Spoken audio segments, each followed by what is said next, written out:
திரு விஜய் அவர்கள் வந்து செய்தியாளர்களை சந்திக்காதது சரி. 40 பேர் செத்தா நான் என்னங்க செய்ய அப்படின்னு ஒரு வார்த்தை சொன்னா எப்படி போய் நிக்கும் பாருங்க. 40 பேர் போனது யாருங்க சந்தோஷப்படுறாங்க? நல்ல வேளைங்க 40 பேர் செத்து போயிட்டாங்கன்னு சொல்லுவாங்களா? அரக்கன் ஏற்க மாட்டான். திட்டமிட்ட சதின்னு கோர்ட்டுக்கு போயிருக்காங்க. கோர்ட் முடிவு பண்ணும். ஆனா திரு விஜய் அவர்கள் செய்தியாளர் சந்திச்சான்னு பாத்துங்க, ஒரு செய்தி ஏற்கனவே முடிவாய். திரு விஜய் அவர்கள் வந்து செய்தியாளர்களை சந்திக்காதது சரி. ஏன்னா ஒரு வார்த்தை தப்பா போனாலும் பெரிய பிரச்சனை. நீங்க பாத்தீங்க, நீங்களும் குறிப்பிட்டீங்க, லெஃப்ட்டில் ஒரு 4-5 பேர் மயங்கி விழுறாங்கம்மா, பிரச்சனை வந்தோடனே அவருக்கு தடுமாற்றம் வந்துருச்சு. அது வந்து அதை இப்படி எப்படி ஹேண்டில் பண்ண, நம்ம ஏதாவது தொடரணுமா வேண்டாமான்னு வந்துச்சு. சுருக்க பேசிட்டு போயிடும்னு நினைச்சாரு. அது இன்னும் பிரச்சனை ஆகிப்போச்சு. சரிங்களா? அது பார்க்க முடியலங்கல்ல. அதனால அவர் வந்து வெளியில் வர்றாரு. நம்ம வந்து ஒரு கேள்வி கேட்குறோம், நீங்கள் நிற்கிறீங்க, நிற்கல சேர பண்ணீங்க, ஏன் ஓடி வந்துட்டீங்கன்னு ஒருத்தர் கேட்பாரு. உங்களுக்கு தைரியம் இல்லை. யாரோ ஒருத்தர் ஏதோ ஒரு கேள்வி கேட்கலாம். நம்ம பார்க்குறோம், திரு நயினா நாகேந்திரனை பார்த்து நீங்கள் தலைவரா அண்ணாமலை தலைவரான்னு கேள்வி எழுப்புறாங்க. இதை மாதிரிலாம் ஊடகம் போயிடுச்சு. இது எப்படி இந்த மாதிரி எழுப்புறாங்கன்னு தெரியல. திமுக தலைவரை பார்த்து இப்படி கேட்டுருவாங்களான்னு தெரியல. அதிமுக பொதுச்செயலாளர் பார்த்து இந்த கேள்வி கேட்டுவாங்க, நரேந்திர மோடி பார்த்து இந்த கேள்வி கேட்டுவாங்க தெரியல. அப்போ வந்து எப்படி இந்த மாதிரி கேள்வி எழுப்புறாங்கன்னு தெரியல. அப்போ ஏதோ ஒரு வார்த்தை போய் அவர் ஏதாவது பதட்டப்பட்டு 40 பேர் செத்தா நான் என்னங்க செய்ய அப்படின்னு ஒரு வார்த்தை சொன்னா ஒரு பேச்சு எப்படி போய் நிற்கும் பாருங்க. அதனால வந்து அந்த இடத்துல அவர் நேரடியாக மக்களை சந்திக்காமல் இருந்து செய்தியாளர் சந்திக்கும் சரி, அதுல குழப்பம் இல்லை. அதற்கு பிறகு வந்து செய்தி குறிப்பை வெளியிட்டிருக்கிறார். அதற்கு பிறகு இன்னைக்கு காலையில் செய்தி குறிப்பை வெளியிட்டிருக்கிறார். ஒவ்வொரு குடும்பத்துக்கும் 20 லட்சம் ரூபாய் அறிவிச்சிருக்காரு. காயம்பட்டவர்களுக்கு வந்து 2 லட்சம் ரூபாய் அறிவிச்சிருக்காரு. அவரால் செய்ய முடிஞ்சது சொல்லியிருக்காரு. இதற்கு விசாரணை வேணும்னு கேட்டிருக்காரு. அதான் சொல்ல, இது வந்து இயல்புல நடந்து இப்போ வந்து திட்டமிட்ட சதின்னு கோர்ட்டுக்கு போயிருக்காங்க. சரிங்களா? கோர்ட் முடிவு பண்ணும்.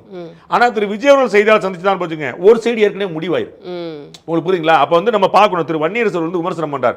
மக்கள் மன்றத்தில் பதில் சொல்லாமல் நீதிமன்றத்தை நாடக்கூடிய முயற்சி என்ன அப்படின்னு. அது வந்து மத்திய அரசு காப்பாத்துங்கிற முயற்சி. இப்ப நீதிமன்றத்தை லீவுபடுத்துறாரு திரு வன்னியரசு. நீதிமன்றத்துக்கு போனா மத்திய அரசு எப்படி காப்பாத்தும்? அது சிபிஐ விசாரணை கேக்குறதுனால அப்படி ஒரு விமர்சனத்தை வைக்கிறாரோ என்னமோ. நான் சொல்றேன், இப்ப பிரச்சனை நான் உங்களுக்கு ஏற்கனவே சொன்னேன், தாவேகா மேல தப்பு இருக்குன்னு சொல்றேன். புரியுங்களா? தமிழக அரசு மேல தப்பு இருக்குன்னு சொல்றேன். தாவேகா தமிழக அரசு குற்றச்சாட்டுகிறது. தமிழக அரசு தாவேகா கூட நான் உங்களுக்கு ஏற்கனவே ஆரம்பத்தில் சொன்னேன், மா சுப்ரமணியன் நேரடியாக குற்றச்சாட்டு வைக்கிறார். தாவேகா நேரடியாக குற்றச்சாட்டு வைக்கிறது. உதயநிதி அவர்களும் அவர்கிட்ட போய் இந்த கேள்வி எல்லாம் கேளுங்க அப்படிங்கறத. அப்ப ரெண்டு பார்ட்டி, ஒருத்தர் கவர்மெண்டாவே இருக்கிறார். இப்ப நாம கவர்மெண்ட் மேல கேஸ் போடுறாங்க. அப்ப நீதிமன்றம் தான விசாரிக்கணும். ஏன்னா கவர்மெண்ட் தான பார்ட்டியே. அப்ப இந்த இடத்துல காவல்துறையும் தாவேகாவும் ஒரு ரெண்டு பார்ட்டியா இருக்கும்போது சிவி விசாரணை கேட்கறது இயல்பு தானே. அப்படிதான் நம்ம பாப்போம். ஜெயலலிதா சொத்து வழக்கு எதுக்கு வந்து கர்நாடகா மாற்றப்பட்டுச்சு? தமிழ்நாட்டில் நீதிபதிகளை நியாயமா பண்ண மாட்டாங்களா? சரிங்களா? தாகிருஷ்ணன் கொலை வழக்கு எதுக்கு சித்தூருக்கு மாற்றப்பட்டுச்சு? தமிழ்நாட்டில் நீதிபதி விசாரணை ஒரு டிரான்ஸ்பரன்சிக்கா. உங்களுக்கு புரியுங்களா? அப்ப இங்க இருக்கக்கூடிய நீதியரசர்கள் சரியில்லை என்பது வெளிப்படையான விசாரணை நடந்து உத்தரவாதப்படுத்துறாங்க. அப்ப நம்ம வந்து தமிழ்நாடு அரசும் தாவேகாவும் மோதுகிற போது மத்திய அரசு விசாரணை பண்ணா ரெண்டுக்கும் அவங்களை பொறுத்த நீங்க பொலிட்டிக்கலாவே யோசிங்களேன். சிபிஐ வந்து அப்பொலிட்டிக்கல்ங்கிற வேற விஷயம். பொலிட்டிக்கலா அவங்களுக்கு டிஎம்கேயும் பிடிக்காது, தாவேகாவும் பிடிக்காதுல.